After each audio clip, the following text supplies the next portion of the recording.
안녕하세요. 사랑하는 나그네 교회 교우 여러분, 그리고 영상을 같이 보고 있는 그리스도 안의 형제 자매된 교우 여러분, 여러분 모두에게 그리스도의 은혜와 평강이 충만하기를 주의 이름으로 축복합니다. 사무엘하를 읽어가고 있는데 우리는 사무엘하 3장에서 북쪽 이스라엘 지파를 지탱하던 군사적 힘이었던 아브넬 장군이 살해당한 얘기를 봤습니다. 과연 우리의 질문은, 그렇다면 아브넬이 왕으로 세웠던 사울의 아들인 이스보셋이 과연 그 나라의 통치를 유지할 수 있을 것인가? 대세는 다윗에게로 이미 넘어갔고, 또 이스보셋은 명목뿐인 왕인데 이 이스보셋을 다시 지탱하여 아브넬의 역할을 대신하면서 버텨줄 군사적 중심처가 있는 것일까?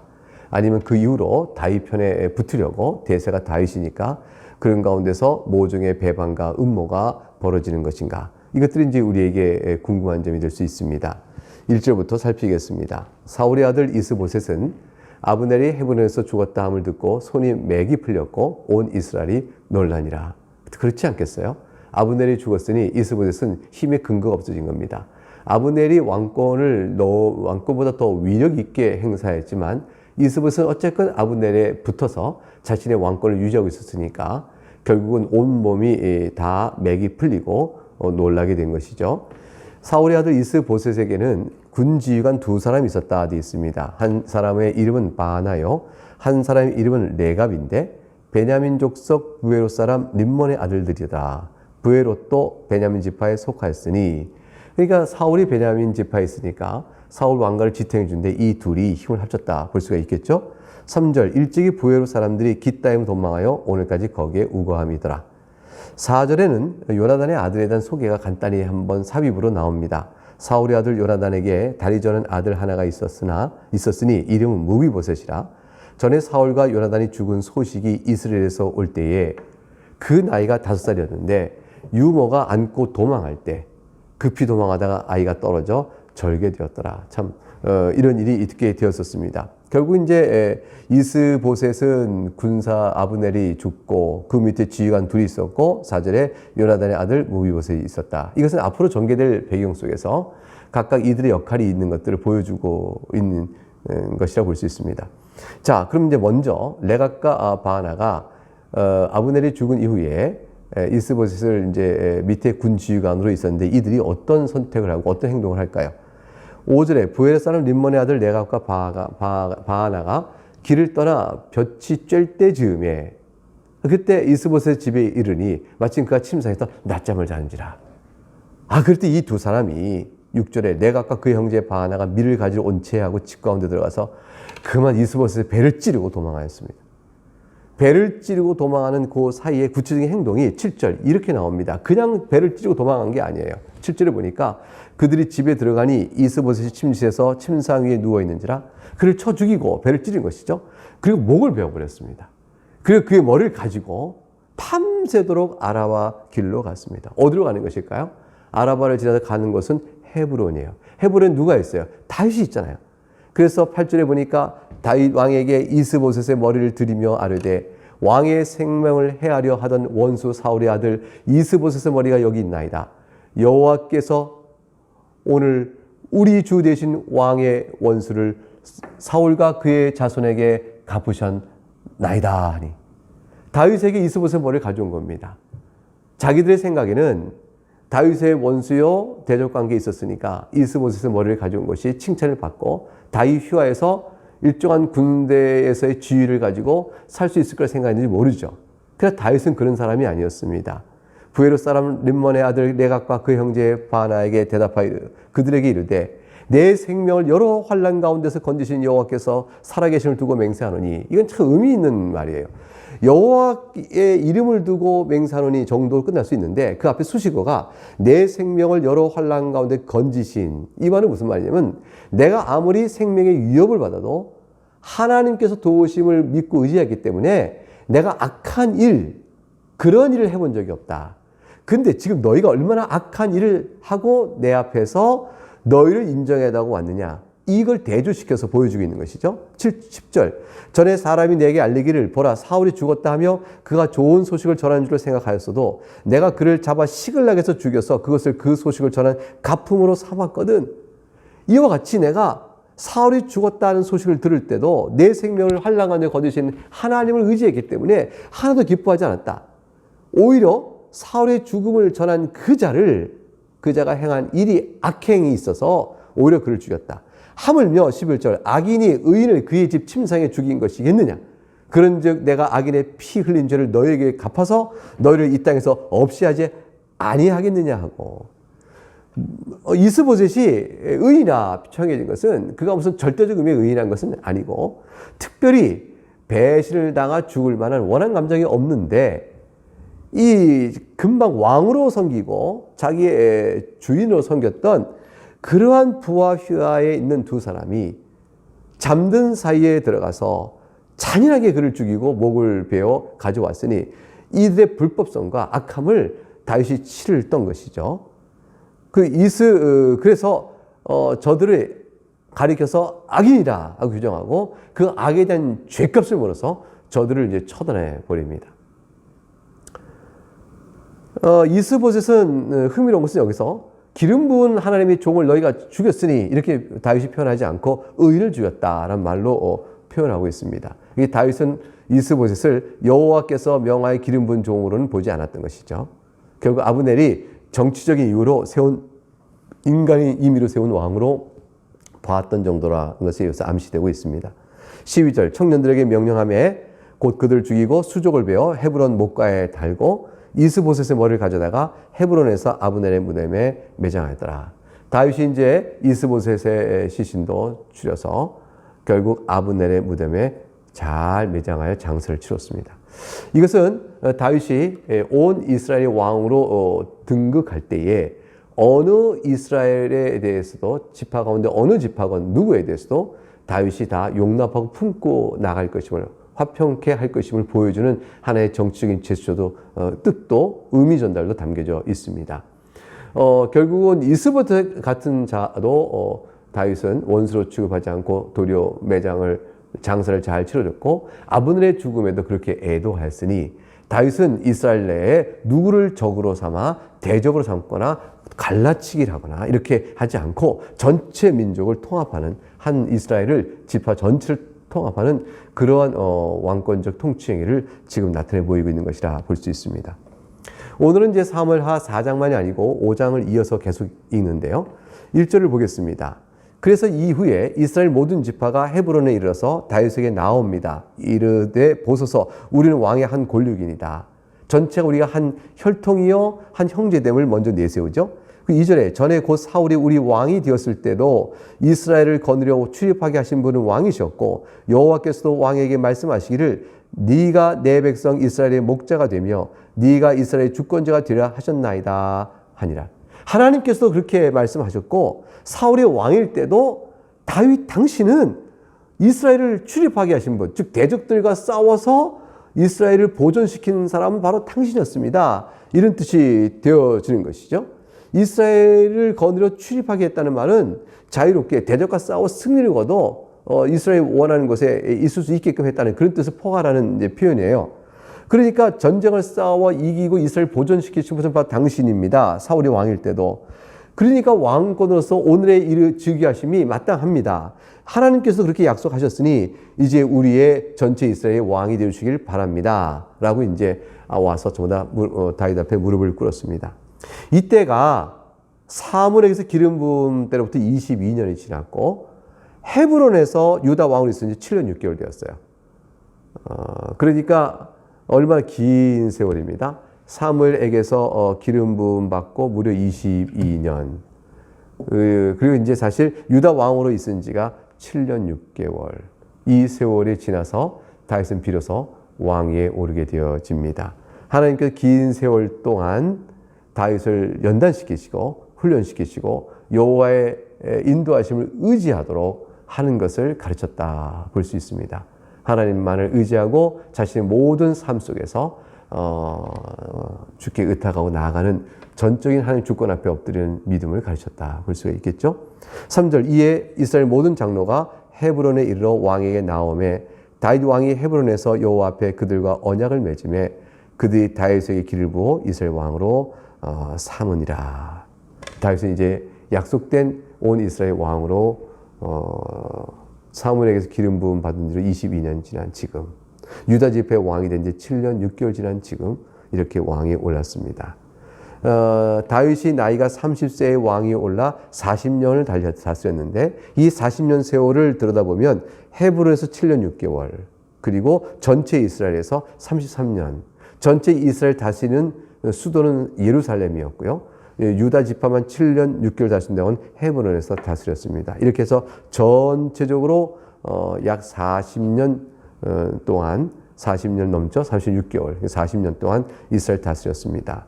그러니까 헤브론에서 유다 지파의 왕으로 올라왔을 때가 30세였어요.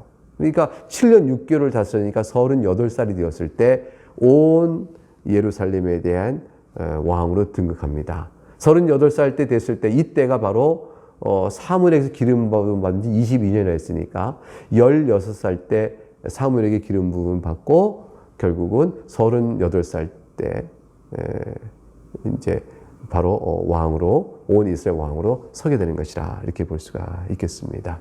골리앗과 싸웠을 때 나이가 되니까 대충 어느 때인지 알 수 있겠죠. 통일 왕국의 왕으로 다윗은 먼저 예루살렘을 정복합니다. 지금 이제 예루살렘에서 33년 동안 이스라엘과 유다를 다스렸다고 되어 있잖아요. 근데 이때 예루살렘이 다윗이 즉위했을 때는 예루살렘이 아직 이스라엘에게 들어오지 않았어요. 거기는 여부스 족속이 거하고 있었습니다.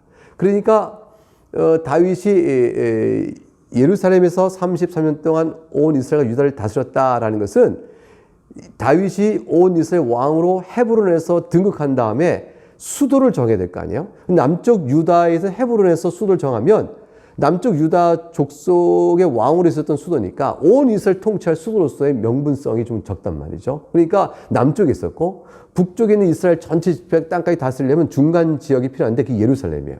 예루살렘이 중간 지역인데 여부수 족이 딱 차지하고 있고 또 그것은 어느 지파에게도 속한 땅이 아니니까 그것을 정복하여 수도로 삼기에 딱 좋은 거였어요. 다윗의 힘으로 그 땅을 차지하여 다윗의 성을 세우고 다윗의 왕권이 시작된 기초를 막기에 딱 좋은 땅이 이제 그쪽이었죠. 예루살렘이었죠. 그래서 여부수 족속을 공격합니다. 그래서 6절 보게 되니까 왕과 그 부하들이 예루살렘으로 가서 그 땅 주민 여부수 사람을 치려하며 그 사람들이 다윗에게 이르되 네가 결코 이리로 들어오지 못하리라. 맹인과 다리 저는 자라도 너를 물리치리라 하니 그들 생각에는 다윗이 이리로 들어오지 못하리라 함이라. 여부수 족속은 자신만만했어요. 왜냐하면 그 세월까지도